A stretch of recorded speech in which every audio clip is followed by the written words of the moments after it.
Entre les montagnes du Sud Kivu et le Burundi, les eaux du Tanganyika envahissent peu à peu la langue de terre de la ville d'Uvira.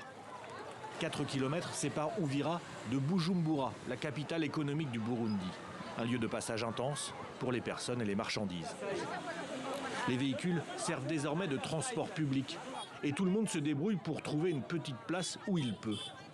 Ces Congolais attendent de prendre un tracteur. Ils vont dépenser entre 2000 et 5000 francs congolais. Auparavant, ils passaient à pied.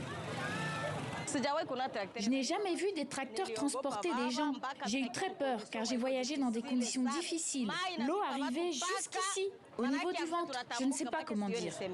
La place de la frontière est inondée et la route est inondée. Et voilà, c'est impraticable et pourtant on nous a promis qu'on est en train de réhabiliter la route en question. Mais c'est du baratin où on ne sait pas quoi dire parce que je suis vraiment sur mes nerfs. Je suis sous mes émotions et c'est triste. Pour dépenser moins, il reste les pirogues qui passent du lac à la route inondée. Un balai s'est organisé depuis des mois au milieu des habitations de fortune. Déjà plus ou moins délabrées, ces maisons baignent désormais dans l'eau. Certains habitants n'ont pas d'autre choix que de rester. Nous dormons dans l'eau et nous nous réveillons dans l'eau. Vraiment, nous ne savons pas quoi faire. 4 mois déjà. 4 mois déjà, nous dormons dans l'eau comme ça.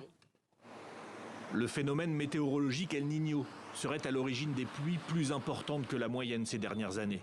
Le niveau des rivières et du lac a nettement augmenté, battant les records des années précédentes. Près de 10 000 familles vivraient ce calvaire aujourd'hui.